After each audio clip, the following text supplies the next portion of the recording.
ಸ್ನೇಹಿತರೆ ನಮಸ್ಕಾರ. ತಮ್ಮೆಲ್ಲರಿಗೂ ಕೂಡ SR ಕ್ಲಾಸಸ್ ಯೂಟ್ಯೂಬ್ ಚಾನಲ್ಗೆ ಸ್ವಾಗತ. ಸ್ನೇಹಿತರೆ, ನಮ್ಮ ಚಾನಲ್ ವತಿಯಿಂದ TET, PST, GPSTR ಮತ್ತು HSTRಗಳಿಗೆ ಟೆಸ್ಟ್ ಸೀರೀಸನ್ನು ಆರಂಭ ಮಾಡಿದ್ದೀವಿ. ಈಗಾಗಲೇ ಟೆಸ್ಟ್ 1 ಕಂಪ್ಲೀಟ್ ಆಗಿದೆ. ಅದರ ಒಂದು ರಿಸಲ್ಟ್ ಕೂಡ ಅನೌನ್ಸ್ ಮಾಡೋ ನಿಟ್ಟಿನಲ್ಲಿ ನಾವು ಪ್ರಯತ್ನ ಪಡ್ತಾ ಇದ್ದೀವಿ.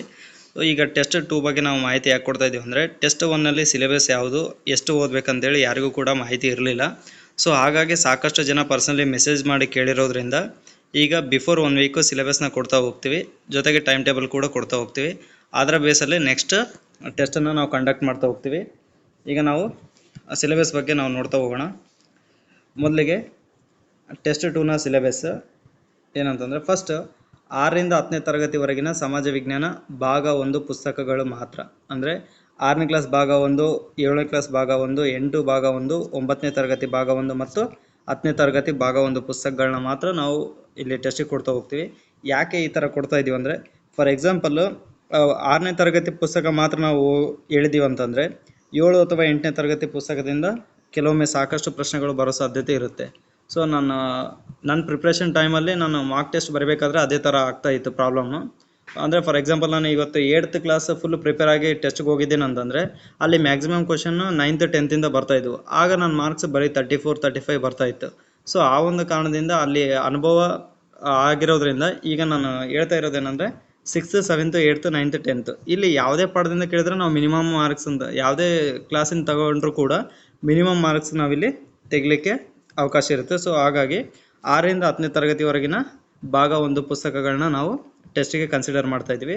ಅದರ ಜೊತೆಗೆ 6ರಿಂದ 10ನೇ ತರಗತಿವರೆಗಿನ ಕನ್ನಡ ಪುಸ್ತಕಗಳು, ಕನ್ನಡ ಗ್ರಾಮರ್ಗೆ ಸಂಬಂಧಿಸಿದಂತೆ ಅಲ್ಲಿ ಪ್ರಶ್ನೆಗಳು ಬರ್ತಾ ಹೋಗುತ್ತೆ.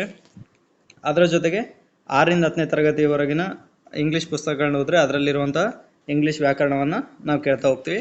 ಅದರ ಜೊತೆಗೆ ಶೈಕ್ಷಣಿಕ ಮನೋವಿಜ್ಞಾನಕ್ಕೆ ಲಿಮಿಟ್ಸ್ ಇರಲ್ಲ. ಇಲ್ಲಿ ಎಷ್ಟು ಪಾಠದಿಂದ ಬರುತ್ತೆ ಅಥವಾ ಹಳೆ ಪ್ರಶ್ನೆ ಪತ್ರಿಕೆಯಿಂದ ನಾವು ಕೆಲವೊಂದು ಸೋರ್ಸನ್ನು ಕಲೆಕ್ಟ್ ಮಾಡಿಕೊಂಡು ಶೈಕ್ಷಣಿಕ ಮನೋವಿಜ್ಞಾನದಿಂದ ಪ್ರಶ್ನೆಗಳನ್ನ ನಾವು ಫ್ರೇಮ್ ಮಾಡ್ತಾ ಹೋಗ್ತೀವಿ. ಸೊ ಹಾಗಾಗಿ ಇಲ್ಲಿ ಲಿಮಿಟ್ಸನ್ನು ಕೊಡ್ತಾ ಹೋಗಲ್ಲ ಶೈಕ್ಷಣಿಕ ಮನೋವಿಜ್ಞಾನ, ಯಾಕಂದರೆ ಭಾಳಷ್ಟು ಜನ ಇಲ್ಲಿ ಫೇಲ್ ಆಗೋದನ್ನ ನಾವು ನೋಡ್ತಾ ಇದ್ದೀವಿ. ಸೊ ಇಲ್ಲಿ ಎಲ್ಲ ಪುಸ್ತಕವನ್ನು ನೀವು ಓದಿದರೆ ಒಳಿತು ಅಂತೇಳಿ ಹೇಳ್ಬೋದು.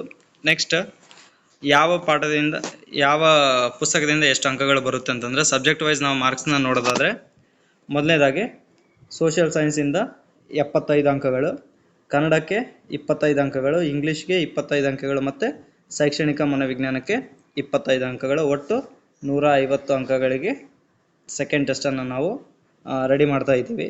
ಸೊ ಹಾಗಾಗಿ ಎಲ್ಲರೂ ಕೂಡ ಇದಕ್ಕೆ ತಕ್ಕಂತೆ ಪ್ರಿಪೇರ್ ಆಗ್ಬೋದು. ಅಂದರೆ ಸಮಾಜ ವಿಜ್ಞಾನದ 75 ಅಂಕಗಳು ಯಾವುದರಿಂದ ಬರುತ್ತೆ, ಎಲ್ಲ ತರಗತಿಗಳ 6ರಿಂದ 10ನೇ ತರಗತಿವರೆಗಿನ ಭಾಗ 1ರಿಂದ 75 ಪ್ರಶ್ನೆಗಳು ಬರ್ತಾ ಹೋಗುತ್ತೆ. ಕನ್ನಡ ಪ್ರಶ್ನೆಗಳು ಕೂಡ 6ರಿಂದ 10ನೇ ತರಗತಿ ಪುಸ್ತಕಗಳನ್ನ ಓದಿ, ಇಂಗ್ಲೀಷ್ ಕೂಡ 6ರಿಂದ 10ನೇ ತರಗತಿ ಪುಸ್ತಕಗಳನ್ನ ನೋಡಿ ಸ್ವಲ್ಪ ಓಲ್ಡ್ ಕ್ವಶನ್ ಪೇಪರ್ ನೋಡಿದರೆ ಒಳಿತು ಇಂಗ್ಲೀಷ್ಗೆ. ಅದಾದ ನಂತರ ಶೈಕ್ಷಣಿಕ ಮನೋವಿಜ್ಞಾನ ಕೂಡ ಓಲ್ಡ್ ಕ್ವಶನ್ ಪೇಪರ್ ನೋಡಿ ಒಂದಿಷ್ಟು ನೀವು ಸಿಲೆಬಸ್ ನೋಡಿದರೂ ಕೂಡ ನೀವು ಅಲ್ಲಿ ಸ್ಕೋರ್ ಮಾಡೋ ಚಾನ್ಸಸ್ ಇರುತ್ತೆ. ಸೊ ಇಷ್ಟು ಟೆಸ್ಟ್ ಬಗ್ಗೆ. ಇನ್ನು ಯಾವಾಗ ನಡೆಸ್ತೀವಿ ಅನ್ನೋದ್ರ ಬಗ್ಗೆ ನಾವು ಸ್ವಲ್ಪ ಡೇಟನ್ನು ಕೊಡೋದಾದರೆ, 12/5/2025 ಇದಕ್ಕೂ ಹಿಂದೆ 15ನೇ ತಾರೀಕು ಅಂತೇಳಿ ಸೆಕೆಂಡ್ ಟೆಸ್ಟ್ ಅಂತ ಹೇಳ್ತೀವಿ. ಬಟ್ ಟೆಸ್ಟಿಗೆ ಸಾಕಷ್ಟು ಜನ ರಿಕ್ವೆಸ್ಟ್ ಮಾಡ್ತಾ ಇರೋದ್ರಿಂದ ನಾವು ಟೆಸ್ಟ್ ಆದಷ್ಟು ಬೇಗ ಕಂಡಕ್ಟ್ ಮಾಡೋಣ ಅಂತಂದು ಪ್ರಯತ್ನ ಪಡ್ತಾ ಇದ್ದೀವಿ. PSTಗೂ ಕೂಡ ನಾವು ಟೆಸ್ಟನ್ನು ಇದು ಆಗಿರೋ ಒಂದು 2-3 ದಿನದಲ್ಲೇ PSTಗೂ ಕೂಡ ಟೆಸ್ಟ್ ಕಂಡಕ್ಟ್ ಮಾಡ್ತಾ ಹೋಗ್ತೀವಿ. ಫಸ್ಟ್ ಅವ್ರಿಗೆ ಸಿಲೆಬಸ್ ಎಕ್ಸ್ಪ್ಲೇನ್ ಮಾಡ್ತಾ ಹೋಗ್ತೀವಿ. ನೆಕ್ಸ್ಟ್ ವಿಡಿಯೋದಲ್ಲಿ PST ಸಿಲೆಬಸ್ ಬಗ್ಗೆ ಎಕ್ಸ್ಪ್ಲೇನ್ ಮಾಡ್ತಾ ಹೋಗ್ತೀನಿ. ಅದಾದ ನಂತರ ಅವರಿಗೆ ಟೆಸ್ಟ್ ಕಂಡಕ್ಟ್ ಮಾಡ್ತಾ ಹೋಗ್ತೀವಿ. ಸೊ ಹಾಗಾಗಿ ಇಲ್ಲಿ 12ನೇ ತಾರೀಕೊಳಗೆ ನೀವು ಎಲ್ಲ ಸಿಲೆಬಸ್ ಅಲ್ಲಿ ಕೊಟ್ಟಿರುವ ಸಿಲೆಬಸನ್ನು ಪ್ರಿಪೇರ್ ಮಾಡಿ ಟೆಸ್ಟಿಗೆ ಅಟೆಂಡ್ ಮಾಡಿ. ಅದು ಬೆಳಗ್ಗೆ 11 ಗಂಟೆಗೆ ಇರುತ್ತೆ. ನೆಕ್ಸ್ಟ್ ಅದು ಯೂಟ್ಯೂಬ್ ಆನ್ಲೈನ್ ಅಥವಾ ಲೈವ್ ಅಥವಾ ರೆಕಾರ್ಡೆಡ್ ಅಂತೇಳಿ ನಾವು ಆಮೇಲೆ ಡಿಸೈಡ್ ಮಾಡ್ತೀವಿ.